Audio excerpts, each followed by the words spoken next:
Olá, sejam bem-vindos a mais uma aula que eu quero compartilhar com vocês agora sobre direito tributário. A tese que eu vou compartilhar e os fundamentos foram de extrema relevância para o crescimento do meu escritório. Fruto de estudos, pesquisas e participação junto à ABAT em São Paulo, conheci uma tese tributária de recuperação de crédito, o qual pode ser oferecido para empresas do seu município, da sua região e trazer grande satisfação para o seu escritório, para o seu crescimento e também para o seu cliente, com certeza. E isso simplesmente porque existe,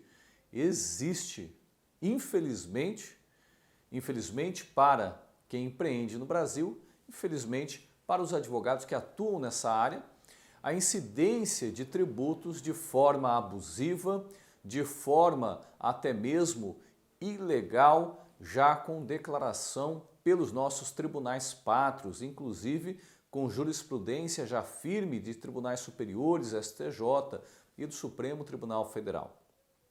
É sobre isso que eu quero compartilhar com você.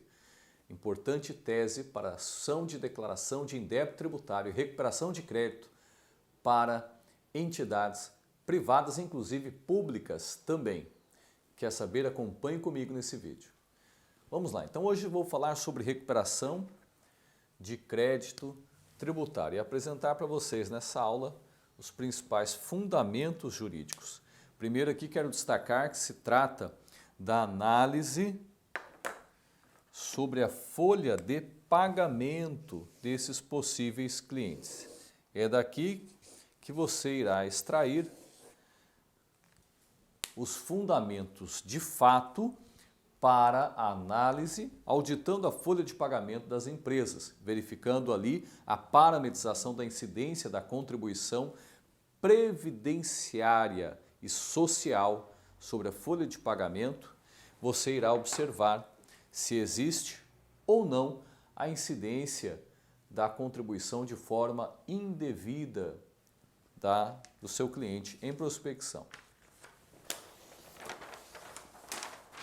Para que você entenda essa matéria, nós precisamos compreender o enquadramento constitucional e legal sobre esse tema. É fundamental nós analisarmos a nossa Constituição Federal, pois essa é a base dessa tese e é importante que você a conheça com profundidade. Nós vamos ler então a redação do artigo 195 da nossa Constituição Federal, que assim diz: a Seguridade Social será financiada por toda a sociedade, de forma direta e indireta, nos termos da lei, mediante recursos provenientes dos orçamentos da União, dos Estados, do Distrito Federal e dos municípios e das seguintes contribuições sociais. Inciso 1.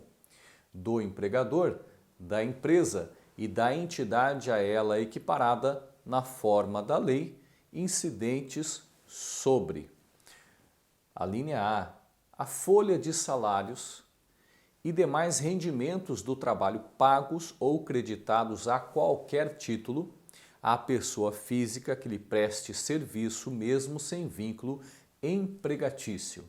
A linha B, a receita ou o faturamento. A linha C, o lucro.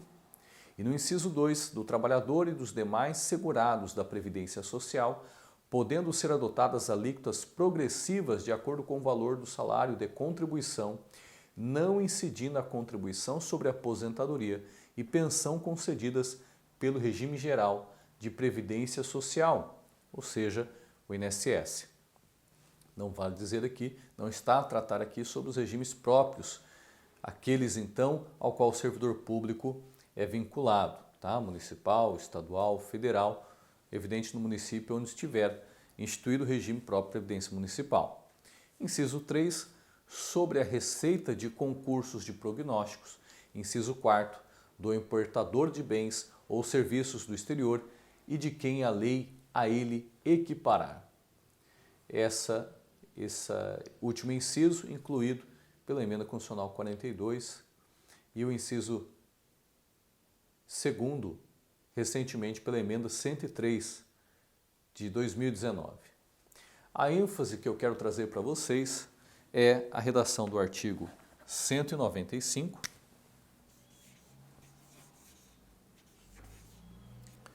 inciso 1º, porque aqui nós queremos tratar sobre a contribuição devida pelo empregador, pelo empresário ou pela entidade a ele equiparada.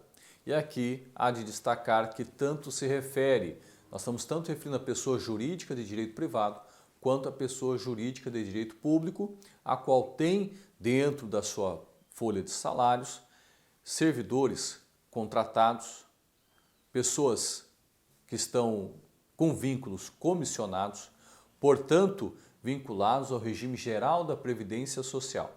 Todo o nosso tema aqui está a tratar da contribuição previdenciária destinada ao regime geral da Previdência Social, ao INSS.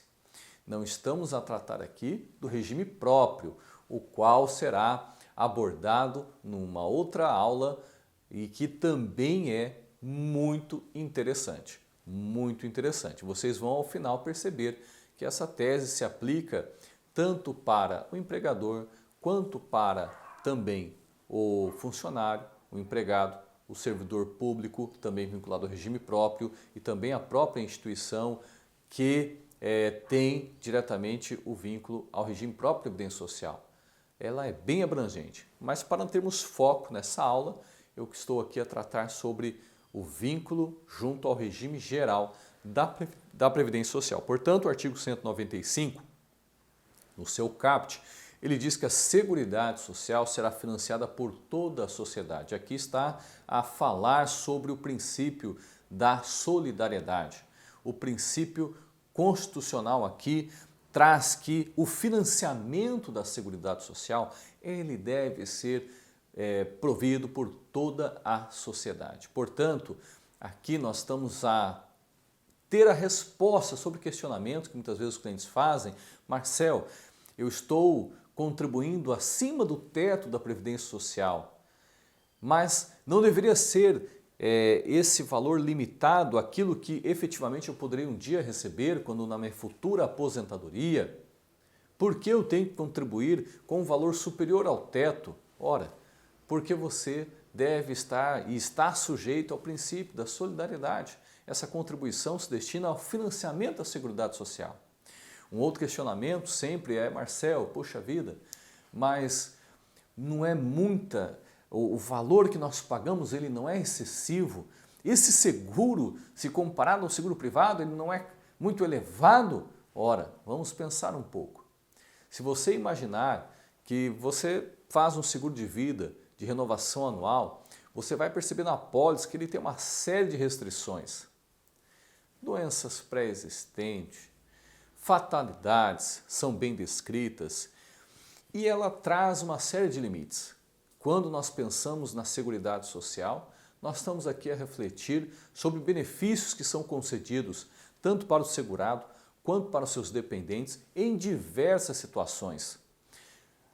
Idade ou velhice, como tratado anteriormente na nossa legislação de Seguridade Social, aposentadoria precoce decorrente do tempo de contribuição, aposentadoria decorrente de incapacidade laborativa, inclusive a aposentadoria decorrente da incapacidade laborativa por conta de infortúnios ou de acidentes de trabalho, a própria pensão por morte decorrente de infortúnios ou acidentes de trabalho, independente inclusive de carência, ou seja, um tempo mínimo de contribuição.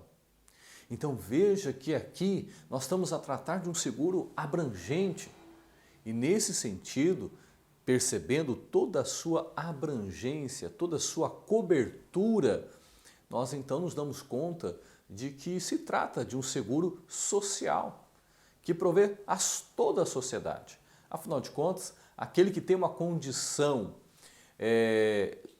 acima da média, que ostenta uma classe de pessoas mais abastadas, esse, evidentemente, ele busca outras coberturas para que lhe garanta uma condição mais confortável no futuro. O objetivo da Seguridade Social é de prover, em situações como velhice, tempo de contribuição ou mesmo infortúnios ou acidentes, o segurado e seus dependentes, de prover a manutenção e a sobrevivência, digna, claro, evidente. Agora, aquele que tem condições, que ostenta condições e pode realizar um planejamento e investir no planejamento para uma cobertura mais confortável, ele busca isso num plano de previdência privada ou em outros recursos, planejamentos e investimentos. Nesse sentido, a Seguridade Social, sem me estender muito, não é esse o foco da aula, mas a Seguridade Social, quero trazer para você essa noção que ela tem, sim, uma finalidade e uma cobertura abrangente a toda a sociedade, portanto, por ela também financiada. E isso de forma direta e indireta, prosseguindo aqui no caput do artigo 195, nos termos da lei, ele remete aqui especialmente atualmente a legislação 8.212 de 1991, mediante recursos provenientes dos orçamentos da União, dos Estados e do Distrito Federal, dos municípios e das seguintes contribuições sociais. Ora, evidentemente, a União, Estados, Distrito Federal e municípios eles têm a sua arrecadação e a arrecadação de contribuição social no inciso 1 do empregador. Do empregador, aqui essa figura é o empregador tanto do âmbito do direito privado, quanto também no âmbito do direito público. Eu sempre destaco isso, porque demorei a enxergar que também existe um potencial cliente dentro da administração pública municipal em especial, que existe uma carência de um atendimento especializado no que se refere a tributos federais, com ênfase na contribuição previdenciária. Um trabalho de assessoria jurídica, tanto para os empresários, empregadores no âmbito do direito privado, quanto também empregadores no âmbito do direito público, evidentemente aqui vinculado à assessoria à Secretaria de Finanças e Procuradoria do município. Voltando aqui no inciso 1 do empregador, da empresa e da entidade a ele equiparada na forma da lei, incidente sobre, vamos lá, a linha A.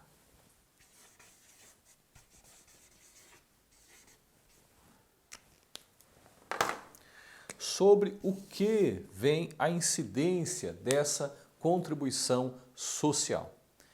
Incide sobre a folha de salários e demais rendimentos do trabalho pagos ou creditados a qualquer título à pessoa física que lhe preste serviço, mesmo se vínculo empregatício. Então, sobre a folha de salários,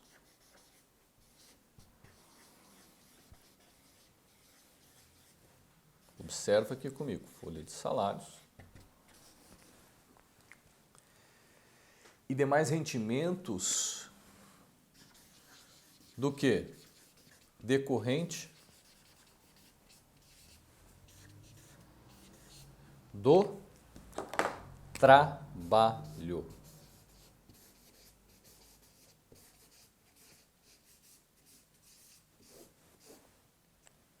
Decorrentes do trabalho. Ora, é disso, tanto na doutrina quanto na jurisprudência, que essa contribuição deve incidir sobre efetivamente a prestação de serviço, sobre o trabalho. Portanto, aqui já vamos principiar o início da nossa tese de defesa para os clientes em prospecção, qual seja que aqueles eventos que assumem caráter indenizatórios não devem sofrer a incidência dessa contribuição social. Da contribuição previdenciária, especialmente, estamos aqui a tratar. Não devem incidir. Por quê? Desde o início, desde a origem constitucional, está a se referir que incide sobre rendimentos, folhas de salários decorrentes do trabalho. Do trabalho. Quero que você preste muita atenção nesse termo. A linha B continua, nós já lemos os demais incisos, que aqui não cabe tecer maiores detalhes. O destaque, portanto, na matéria constitucional é que a expressão folha de salário e demais rendimentos do trabalho, que consta aqui na linha A, está a demonstrar que somente os rendimentos do trabalho são incluídos no conceito de folha salarial. Ok? Isso, a doutrina e a jurisprudência já vem tratando no sentido que a contribuição social patronal, essa é a nossa ênfase, quanto à contribuição social devida pelos trabalhadores, tem a mesma natureza tributária.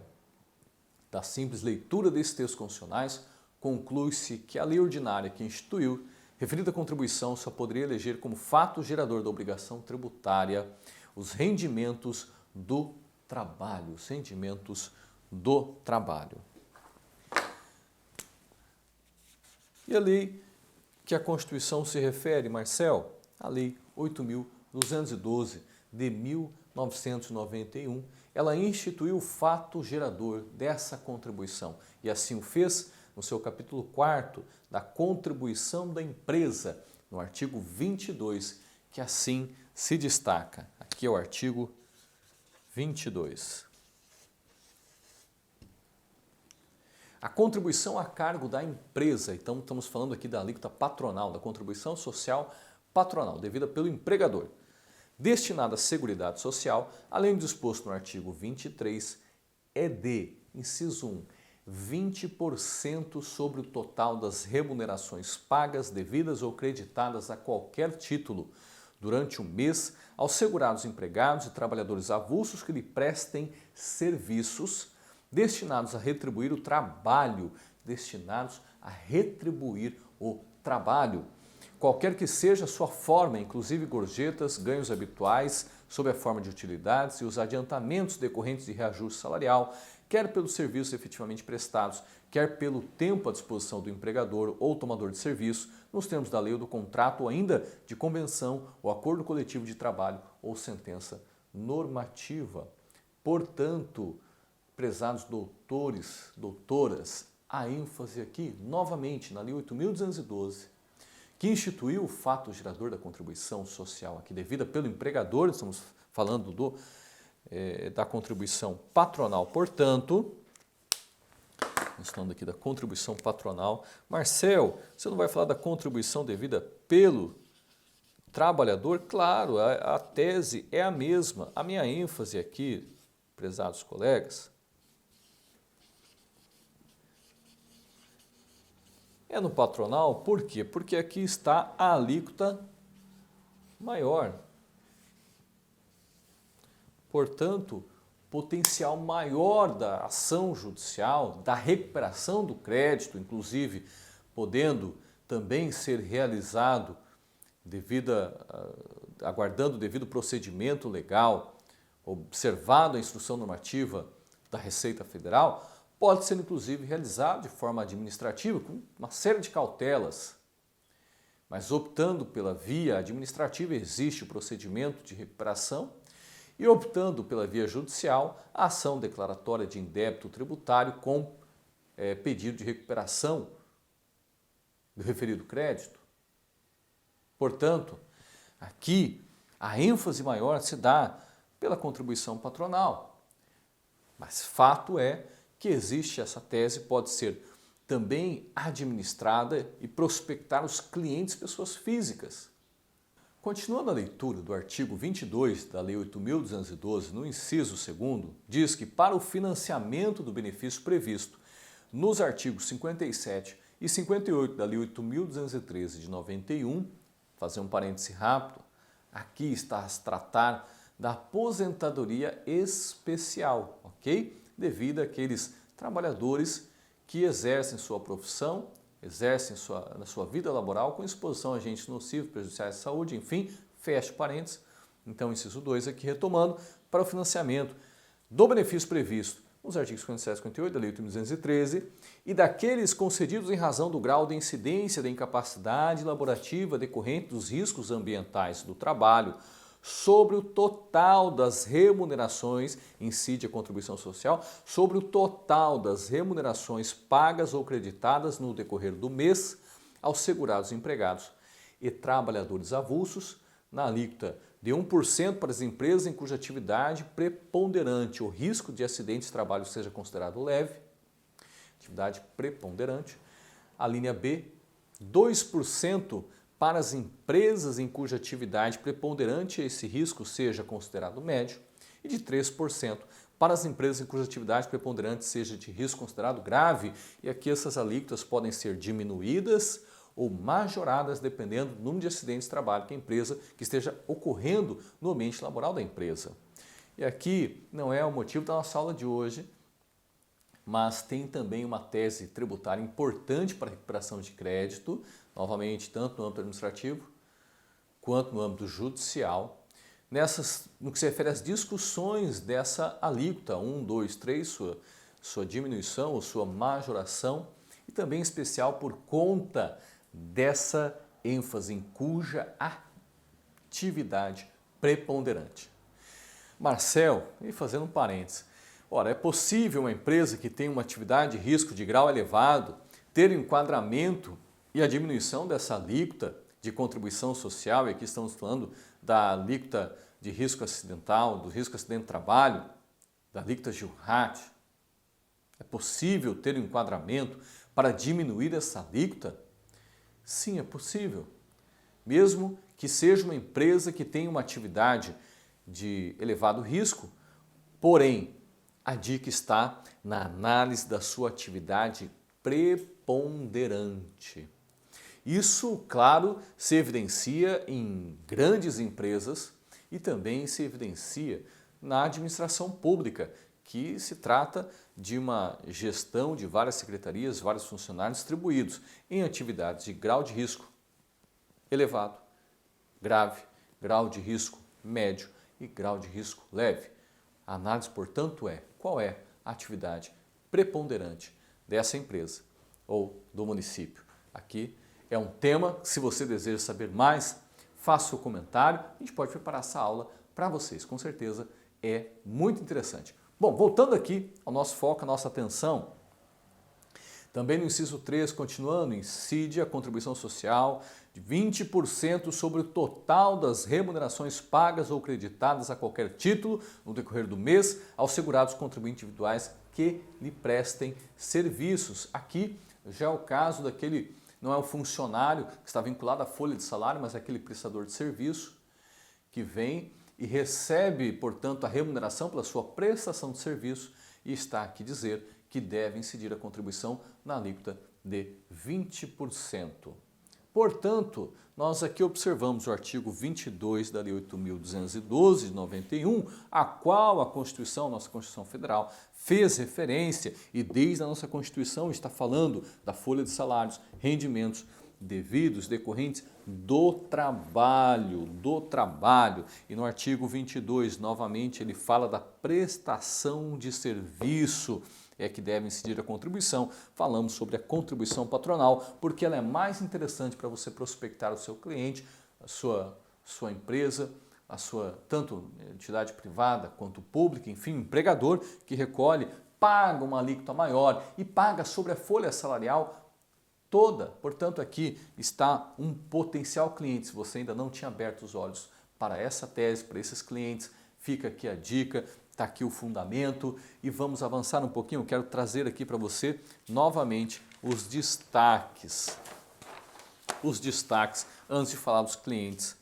E se você quer saber mais, antes de falar sobre isso, é importante observarmos que o dispositivo que nós lemos definiu 3 aspectos do fato gerador da obrigação tributária. O aspecto nuclear, o objeto fato gerador, que é a hipótese em que é devida a contribuição previdenciária, contribuição social aqui, o pagamento da remuneração a empregados, trabalhadores avulsos por efetiva prestação de serviço. Esse é o núcleo desse dispositivo, é o núcleo, objeto fato gerador que a lei estabeleceu, que a Constituição estabeleceu. O aspecto do subjetivo passivo é o empregador. E o aspecto quantitativo, a base de cálculo representada pelo valor da remuneração retributiva do trabalho, que é a alíquota de 20%. Novamente, essa alíquota é estabelecida pela legislação federal. Estamos falando daqueles que estão vinculados ao regime geral da Previdência Social. Regime próprio, cada regime próprio tem a sua alíquota. No caso, regime próprio, estamos falando, portanto, o empregador é o município, e cada município também tem estado, também temos união, enfim, mas quero falar aqui também no que se refere à administração pública, a ênfase para os municípios, eles têm alíquotas que variam, pode ser a menos de 20% ou pode ser superior, dependendo do cálculo atuarial, e aí tem outros fatores que podem ser objeto de uma nova aula, dependendo de você colocar aqui no seu comentário, pedir, quer saber mais, Marcel, sobre tal matéria, sobre tal ênfase, sobre aqui, pensando sobre a empresa em tal porte. Vamos lá, estou ansioso para ver os seus comentários, ok? Desta forma, a ênfase nossa dessa aula é clientes para prospecção. Estou falando aqui para advogados e advogadas. Quem são os seus clientes para você oferecer essa tese? Tanto pode ser pessoa jurídica no âmbito privado, quanto pessoa jurídica no âmbito público. São empregadores. Prezado doutor, a ênfase é essa, tá? A ênfase é essa. Você pode dirigir essa tese para o empregado, para o trabalhador? Evidentemente, pode, mas a ênfase aqui é que você possa olhar para a pessoa jurídica, para o empregador, porque ali está a alíquota maior e ali está também, ele tem a incidência sobre toda a folha salarial. Quando você trata, por exemplo, uma empresa com 100 funcionários, você está pegando, você está obtendo ali um cliente de prospecção que vai trabalhar como uma tese que tem como base toda a folha, e vamos imaginar 50 mil, 100 mil, 100 funcionários, evidentemente vai ultrapassar o valor de 150 mil reais. Não é verdade? Essa é a folha mínima, né?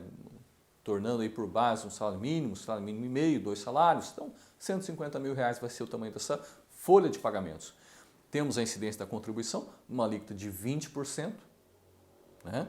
E aí você pega os eventos que não se tratam eventos de caráter que remuneram pela prestação de serviço, e aí você tem que auditar a folha de pagamentos, quais são esses eventos.